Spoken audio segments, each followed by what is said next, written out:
Hello student, welcome to our channel NX Physics. Today is 11th lecture of chapter Ray Optics.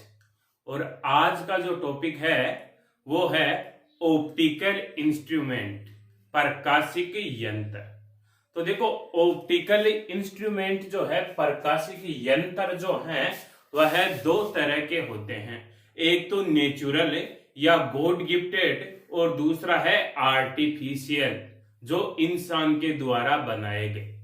God gifted जो optical instrument है वो है अपनी आंख, मानव नेत्र। तो आज का जो टॉपिक है अपना वो है ह्यूमन आई, मानव नेत्र, इंसान की आंख। आपने मूवी देखी होगी सांड की आंख, तो आज की मूवी का नाम है इंसान की आंख, मानव की आंख। तो चलो इसको जो है अपने बेसिक स्टडी करेंगे, केवल बेसिक स्टडी करेंगे, डिटेल से स्टडी नहीं करेंगे। इसमें बेसिक जो अपने फिजिक्स का जो टॉपिक है उसी के बारे में जो है अपन स्टडी कर रहे हैं। तो सबसे पहले देखते हैं अपनी जो आई होती है, ह्यूमन आई जो होती है उसकी स्ट्रक्चर कैसी होती है। जब आप बायोलॉजी में इसी टॉपिक को देखोगे तो स्ट्रक्चर थोड़ी डीप में और पाओगे, उसमें कुछ और भी नेम वगैरह होंगे, लेकिन अपने फिजिक्स में जिसको अपन अंडरस्टैंड कर सकते हैं केवल वही टॉपिक अपन कंसीडर कर रहे हैं। तो देखो ह्यूमन आई जो है उसकी स्ट्रक्चर जो होती है वह स्फेरिकल होती है। ऑलमोस्ट ह्यूमन जो अपनी आंख जो है वह एक गोलाकार रूप में है, लगभग गोलाकार आकृति है इसकी। तो human I is almost spherical. जिसका जो फ्रंट पार्ट है, ये जो अपन देख पा रहे हैं, ये जो फ्रंट पार्ट है इस ह्यूमन आई का, इस फ्रंट पार्ट जो है वह शार्पली कर्व होता है, तीव्र वक्राकार होता है। ये जो है फ्रंट पार्ट यह ज्यादा वक्राकार है, तीव्र वक्राकार होता है, शार्पली कर्व होता है और ट्रांसपेरेंट होता है, जिसमें से प्रकाश लाइट जो है वह जा सकती है, ट्रांसपेरेंट होता है। तो ये जो शार्प कर्व है, इस शार्प कर्व को अपन कॉर्निया कहते हैं। तो देखो अपन ने ऑलमोस्ट जो है स्फेयर डिजाइन कर दिया और ये जो फ्रंट पार्ट है इसको शार्पली कर्व कर दिया, और ये जो शार्पली कर्व पार्ट है, ये जो पार्ट है इसको अपन कॉर्निया कहते हैं। और यह जो है कैसा होता है, ट्रांसपेरेंट होता है। बाहर से जो लाइट आ रही है उस लाइट का लगभग रिफ्लेक्शन जो है, ऑलमोस्ट रिफ्लेक्शन जो है वह इस कॉर्निया पार्ट पे ही हो जाता है। लगभग रिफ्लेक्शन जो है, लाइट जो आ रही है उसका अपवर्तन जो है वह लगभग इस कॉर्निया पर ही हो जाता है। इस कॉर्निया के बाद में अपनी नेत्र में एक लिक्विड फिलअप होता है, एक द्रव भरा हुआ होता है। ये जो कॉर्निया के बाद में ये जो द्रव भरा हुआ होता है, लिक्विड भरा हुआ रहता है, इस लिक्विड को अपन एक्वस ह्यूमर कहते हैं, एक्वस ह्यूमर कहते हैं। ये जो लिक्विड भरा हुआ है इस लिक्विड को, ये जो लिक्विड है इसको एक्वस ह्यूमर कहते हैं। ये जो यहाँ पे लिक्विड जो भरा हुआ है, द्रव जो भरा हुआ है, इस द्रव का अपवर्तनांक जो है वह 1.336 होता है। यह अपवर्तनांक आपको याद रखना है। ये जो एक्वस ह्यूमर होता है इसका अपवर्तनांक 1.336 होता है। इस द्रव के आगे जो है अपने नेत्र में एक प्राकृतिक या नेचुरल लेंस लगा हुआ होता है। वह जो लेंस होता है वह कॉन्वेक्स लेंस होता है, उत्तल लेंस होता है। तो यहाँ पे इस लिक्विड के बाद में एक लेंस लगा हुआ होता है। ये जो लेंस होता है यह कॉन्वेक्स लेंस होता है। यह लेंस जो है, यह लेंस नेत्र में कुछ मसल्स होती है, उन मसल्स से कनेक्टेड होता है और उन मसल्स को अपन सीलियरी मसल्स कहते हैं। ये जो अपने नेत्र में लेंस जो होता है वह मसल्स से जुड़ा हुआ होता है और उनको अपन सीलियरी मसल्स कहते हैं। ये जो सीलियरी मसल्स हैं, ये मसल्स काफी लचीली होती है, फ्लेक्सिबल होती है।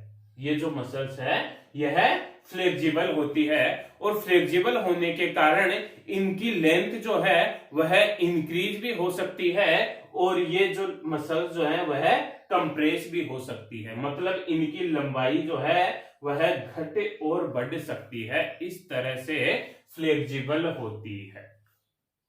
ठीक है, तो ये जो सीलियरी मसल्स हैं यह फ्लेक्सिबल होती है, इनकी लंबाई जो है वह घटे और बढ़ सकती है, लचीली होती है। इसी कारण क्या होता है, ये जो मसल्स हैं यह मसल्स, ये जो लेंस है इस लेंस की फोकल लेंथ को चेंज करने के यूज में आती है, इस लेंस की फोकल लेंथ को चेंज कर सकती है। कैसे चेंज कर सकती है, देखो अगर इन मसल्स की लेंथ जो है वो इंक्रीज होगी तो ये जो लेंस है इस लेंस का यह जो कर्व पार्ट है, रेडियस ऑफ कर्वेचर जो है वह, ये जो कर्व पार्ट है वह इंक्रीज हो जाएगा, रेडियस ऑफ कर्वेचर जो है वह कम हो जाएगी। अगर यह मसल्स जो है वह कंप्रेस होती है तो ये जो लेंस है इस लेंस की लेंथ जो है वह इंक्रीज हो जाएगी, इस लेंस की लंबाई बढ़ जाएगी, मतलब इस ये जो लेंस के वक्र पार्ट जो है, कर्व पार्ट है, उनकी जो कर्वेचर है वह कर्वेचर बढ़ जाएगी। और अपन जानते हैं कि फोकल लेंथ जो होती है लेंस की वह कर्वेचर की हाफ होती है, वक्रता त्रिज्या की आधी होती है। तो यह मसल्स जो हैं वह इंक्रीज होकर के, इनकी लेंथ इंक्रीज होकर के या डिक्रीज होकर के यह लेंस की, यह मसल्स जो है यह लेंस की वक्रता त्रिज्याओं को कम या ज्यादा कर सकती है, जिसके कारण लेंस की फोकस दूरी कम या ज्यादा हो सकती है। तो ये लेंस जो है इसकी फोकल लेंथ जो है वह कंट्रोल होती है, और इस तरह से कंट्रोल होती है कि इमेज जो बनती है लेंस के कारण, बाहर से किसी भी ऑब्जेक्ट से जो लाइट आएगी उस लाइट की इमेज जो बनेगी वह एक लास्ट में एक पार्ट होता है, नेत्र का जो लास्ट पार्ट है, इस पैर पे एक लास्ट में जो पार्ट है उसको अपन रेटिना बोलते हैं, कि इमेज जो है वह रेटिना पर ही बनती है। तो ये मसल्स क्या करती हैं, इस लेंस की फोकल लेंथ को वेरी करवा के इमेज जो है वह रेटिना पर बनाती है, और इसी को अपने लेंस की पावर ऑफ अकोमोडेशन कहते हैं, लेंस की समंजन क्षमता कहते हैं। इसको अपन लेंस की क्या कहते हैं, समंजन क्षमता, समंजन क्षमता। फिर क्या होता है, इस लेंस के आगे भी एक लिक्विड फिलअप किया हुआ होता है, एक लिक्विड भरा हुआ रहता है, और उस लिक्विड को अपन विट्रस ह्यूमर बोलते हैं। उस लिक्विड का जो रिफ्रैक्टिव इंडेक्स है वह भी पहले वाले लिक्विड के रिफ्रैक्टिव इंडेक्स के सेम होता है 1.3। तो दोनों जो द्रव्य भरे हुए हैं उनका अपवर्तनांक जो है वह लगभग समान होता है, और इस नेत्र के जो किनारे हैं, मतलब लास्ट पार्ट जो है उसको अपन रेटिना कहते हैं। यहाँ पे जो है रेटिना होता है, ये पूरा वक्राकार पार्ट जो है यहाँ पर रेटिना होता है। ठीक है, तो इमेज जो बनती है लेंस से, फाइनल इमेज जो बनती है लेंस से, अंतिम प्रतिबिंब जो बनता है वह इस रेटिना पर ही बनता है। फिर यह रेटिना क्या करता है, इस रेटिना से जो है वह ऑप्टिकल नर्वस प्रकाशिक तंतु जुड़े हुए होते हैं, जो इस प्रतिबिंब को अपने माइंड तक पहुंचाते हैं, मस्तिष्क तक पहुंचाते हैं और संकेत प्रदान करते हैं। ये यहाँ पे जो इमेज बनेगी उसको माइंड तक पहुंचाएंगे, यह है ऑप्टिकल नर्वस। तो ये जो है यह है आई की बेसिक स्ट्रक्चर है। तो आई की बेसिक स्ट्रक्चर में क्या देखा कि आई की जो बेसिक स्ट्रक्चर होती है उसमें यह आई जो है वह स्फेरिकल होती है, गोलाकार होती है। इसका जो फ्रंट पार्ट है, सामने का भाग जो है वह शार्पली कर्व होता है, अधिक वक्राकार होता है और ट्रांसपेरेंट होता है, पारदर्शी होता है, जिसको अपन कॉर्निया कहते हैं। आने वाली लाइट जो है, सामने से जो लाइट आ रही है, प्रकाश जो आ रहा है, उस प्रकाश का अधिकतम अपवर्तन जो है, लगभग अपवर्तन जो है वह इसी कॉर्निया पर हो जाता है। कॉर्निया के अंदर जो है आई में एक लिक्विड फिलअप किया हुआ होता है जिसको अपन एक्वस ह्यूमस बोलते हैं और जिसका रिफ्लेक्टिव इंडेक्स अपवर्तनांक जो है वो 1.336 होता है। उस लिक्विड के आगे जो है एक कॉन्वेक्स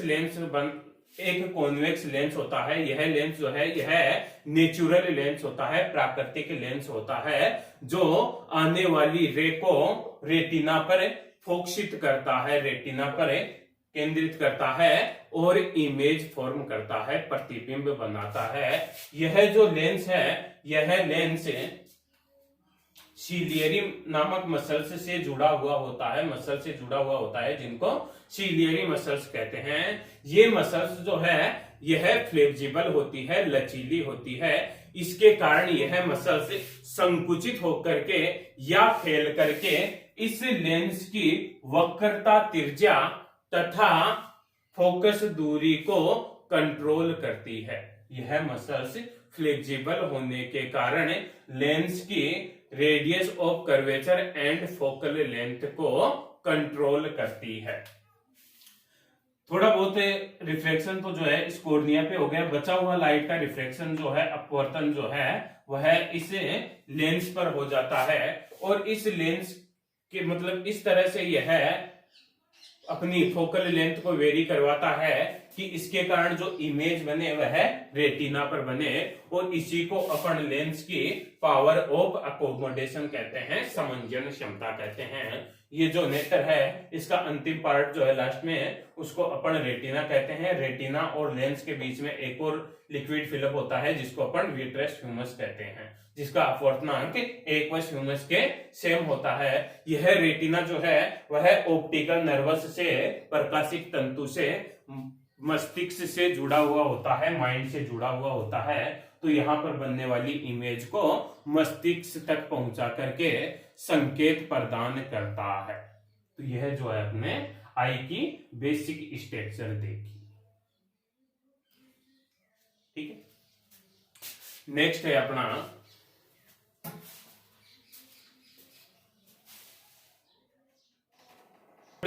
हाँ, तो देखो पावर ऑफ अकोमोडेशन अभी अपन ने डिस्कस की थी, लेंस की समंजन क्षमता।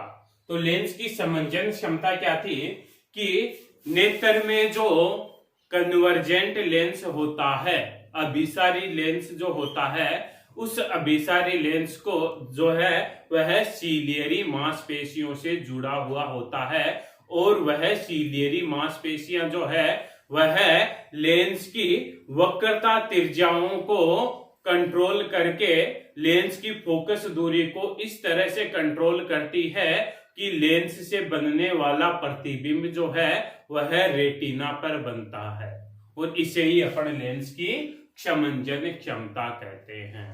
तो लेंस की समंजन क्षमता क्या हुई कि लेंस में जो कन्वर्जेंट लेंस होता है, आई में जो कन्वर्जेंट लेंस होता है वह कन्वर्जेंट लेंस सीलियरी मसल से कनेक्टेड होता है। ये सीलियरी मसल जो है फ्लेक्सिबल होने के कारण लेंस की जो रेडियस ऑफ कर्वेचर और फोकल लेंथ जो है उसको वेरी करती है और उसको इस तरह से वेरी करती है कि फाइनल इमेज जो है वह रेटिना पर बने और अपन को ऑब्जेक्ट जो है क्लियर दिखाई दे। उसी को अपन पावर ऑफ अकोमोडेशन कहते हैं। तो देखो अब अपन दो स्टडी करते हैं। एक तो अपन स्टडी करते हैं कि कोई ऑब्जेक्ट जो है वह अपनी आई के बहुत ही पास में है और एक स्टडी करते हैं अपन कि ऑब्जेक्ट जो है वह बहुत ही दूर है। तो एक स्टडी करते हैं अपन नियर ऑब्जेक्ट और सेकंड है फार ऑब्जेक्ट।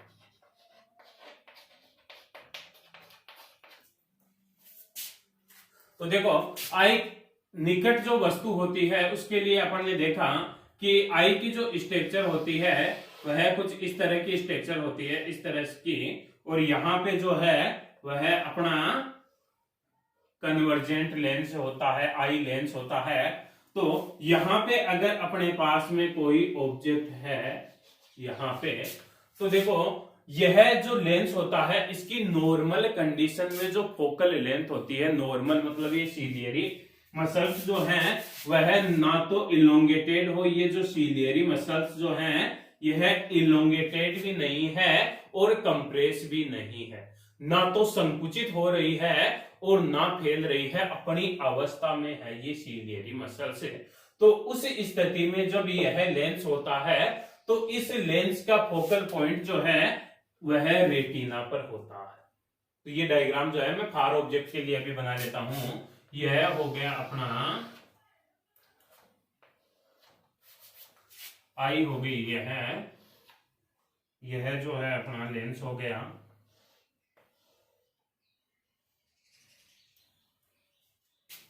यहां पे जो है अपन ने सीलियरी मसल्स बना दी। यहां पे इन्फिनेटिव पे कोई ऑब्जेक्ट रखा हुआ है यहां पे। तो अभी अपन ने क्या कहा कि जब यह सीलियरी मसल्स जो है नॉर्मल कंडीशन में होती है, नॉर्मल कंडीशन का मतलब है कि ये ना तो कंप्रेस है और ना टेंशन में है, तो नॉर्मल कंडीशन में होती है तो इस लेंस की जो फोकल लेंथ है वो यहां पे होती है। तो अगर कोई ऑब्जेक्ट बहुत ज्यादा डिस्टेंस पे है, इन्फिनेटिव पे है, तो उससे जो रे आएगी उसकी इमेज पढ़िएगी कन्वर्जेंट लेंस के कारण उसकी इमेज कहां पे बनेगी, इस ऑब्जेक्ट के कारण जो रे आ रही है, ये रे अपन कंसीडर कर लेते हैं, इस ऑब्जेक्ट से जो रे आ रही है वह कहां पे बनेगी, फोकल पे बन जाएगी, अपने आप ही रेटिना पर इमेज बन जाती है। तो यह जो है अपने आई की जो है यह नॉर्मल कंडीशन है।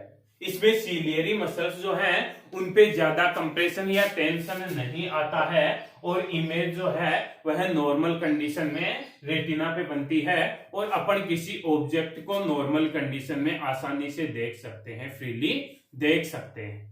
लेकिन जब ऑब्जेक्ट को अपन बहुत ज्यादा पास में ले आए तो ये सीलियरी मसल्स जो हैं इनमें बहुत ज्यादा टेंशन आ जाती है, इन पे बहुत ज्यादा दबाव पड़ता है, इन सीलियरी मसल्स पे इनको बहुत ज्यादा खींचना पड़ता है। तो ये जो सीलियरी मसल्स जो हैं ये बहुत ज्यादा खींचेगी, तो इनमें बहुत ज्यादा टेंशन के कारण ये जो लेंस है यह लेंस इस इमेज को रेटिना पर बनाएगा बहुत ज्यादा टेंशन के कारण। तो इस पास में स्थित ऑब्जेक्ट को देखने के लिए इस लेंस पे जो है बहुत ज्यादा दबाव पड़ रहा है। तो ये तो हो गई अपने आई की नॉर्मल कंडीशन है, जबकि यह नॉर्मल कंडीशन नहीं है, इसमें अपन को नेत्र पे बहुत ज्यादा दबाव डालना पड़ेगा। तो इसकी भी एक लिमिट होती है कि ये सीलियरी मसल्स जो हैं वह कितना मैक्सिमम दबाव सहन कर सकती है, कितनी फ्लेक्सिबल होती है, यह इस चीज पे डिपेंड करती है। तो यह सीलियरी मसल जो है वह एज पर भी डिपेंड करती है। लेकिन अपन नॉर्मल आदमी की बात करें तो नॉर्मल आदमी के लिए अपन कह सकते हैं कि नॉर्मल आदमी जो है उसके लिए ये जो निकटतम दृष्टि दूरी है, नियर ऑब्जेक्ट जो है, नियर ऑब्जेक्ट की जो डिस्टेंस है वह 15-25 सेंटीमीटर होती है। जबकि अगर चाइल्ड है 10 ईयर से कम का बच्चा है तो उसके लिए यह डिस्टेंस जो है वह कम भी हो सकती है, 7-8 सेंटीमीटर हो सकती है।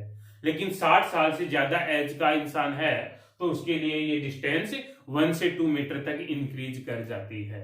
तो यह नियर ऑब्जेक्ट की डिस्टेंस हो गई, जिसको कहते हैं अपन निकटतम दृष्टि दूरी। क्या कहते हैं? निकटतम दृष्टि दूरी। और यह साधारण आदमी के लिए कितनी होती है? 25 सेंटीमीटर होती है। तो यह था अपना पावर ऑफ अकोमोडेशन। केवल आपको बेसिक जो है वो याद रखना है।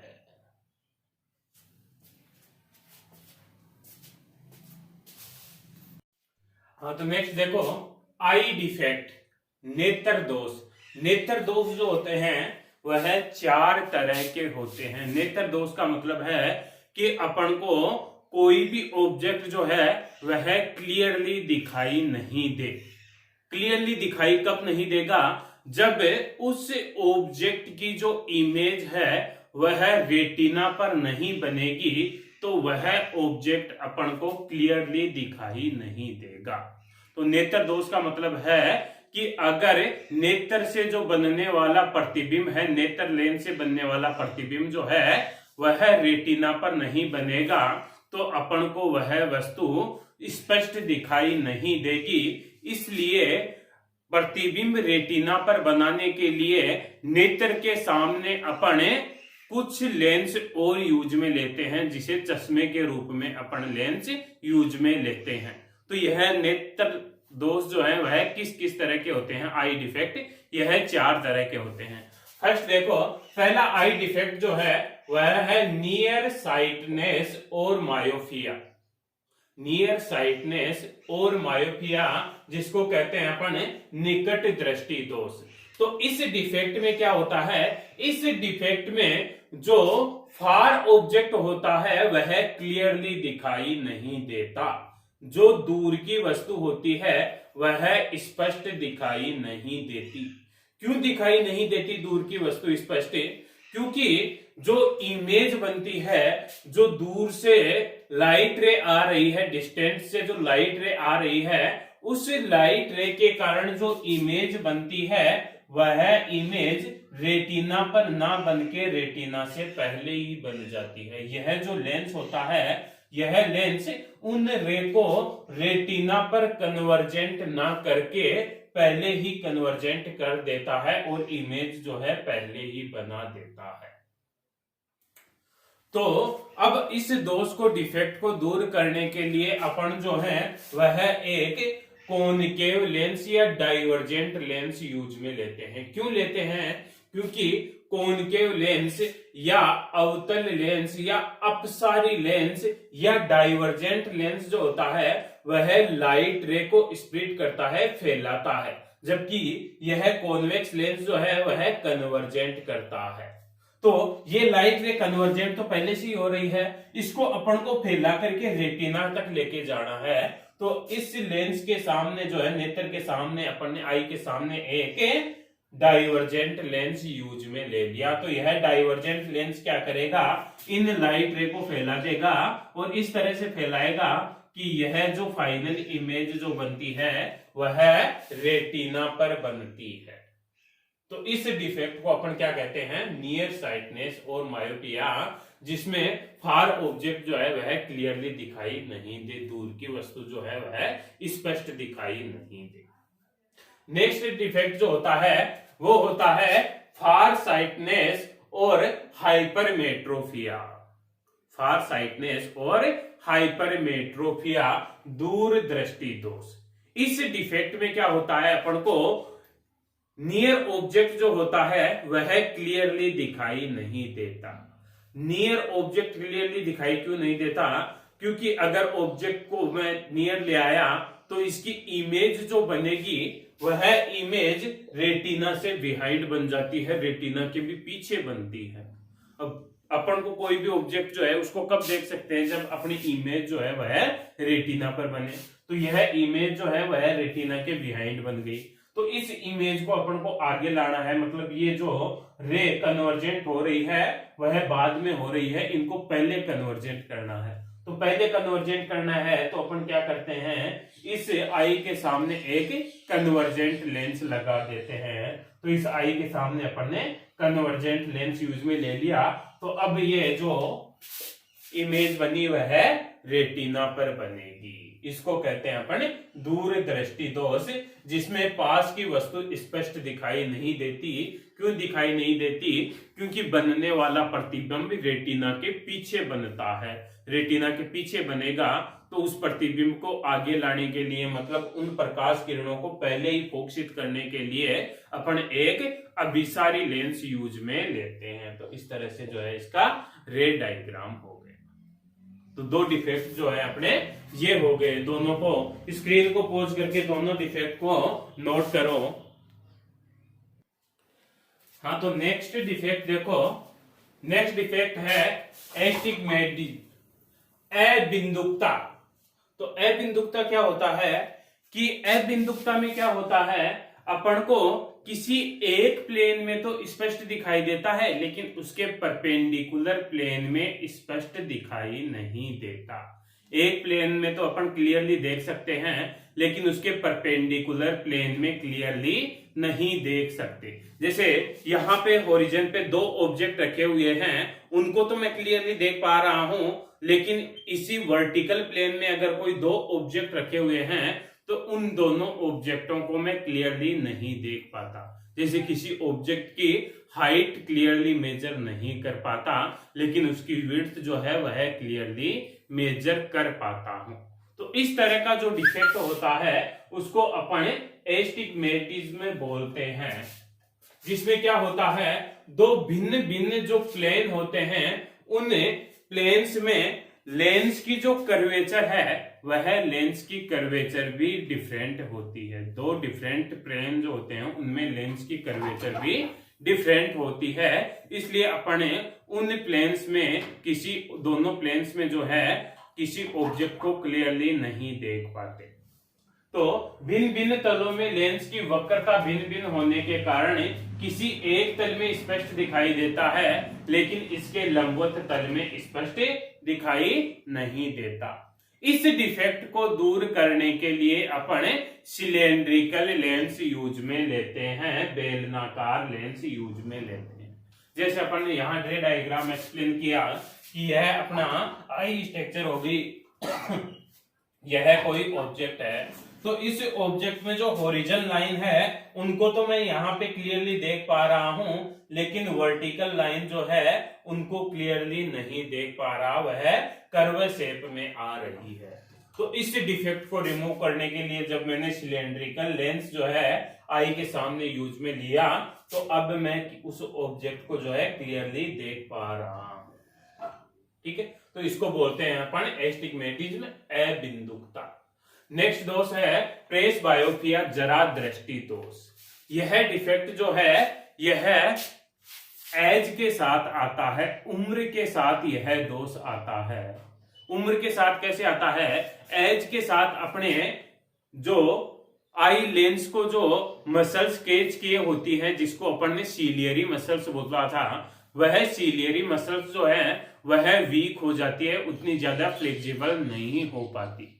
वह वीक हो गई तो लेंस की फोकल लेंथ जो है उसको कंट्रोल नहीं कर पाएगी। फोकल लेंथ को कंट्रोल नहीं कर पाएगी तो किसी ऑब्जेक्ट से जो बनने वाली इमेज है वह रेटिना पर नहीं बनेगी, और रेटिना पर नहीं बनेगी तो उस ऑब्जेक्ट को अपन देख नहीं पाएंगे। तो इसका जो है कोई परफेक्ट सॉल्यूशन नहीं है। जरा दृष्टि दोष क्या है? यह उम्र के साथ आता है, जिसमें अपन ना तो पास की वस्तु को देख सकते हैं और ना ही दूर की वस्तु को देख सकते हैं। इसमें क्या होता है, अपने नेत्र लेंस को जो सीलियरी मांसपेशियां पकड़े हुए होती हैं, वह सीलियरी मांसपेशियां लचीली नहीं रहती, वह कमजोर हो जाती है। इसलिए उस लेंस की वक्रता, त्रिज्या और फोकस दूरी को कंट्रोल नहीं कर पाती, और प्रतिबिंब जो है लेंस वह रेटिना पर नहीं बना पाता। तो इसको कहते हैं अपन प्रेसबायोपिया। तो ये था अपना जरा दृष्टि दोष।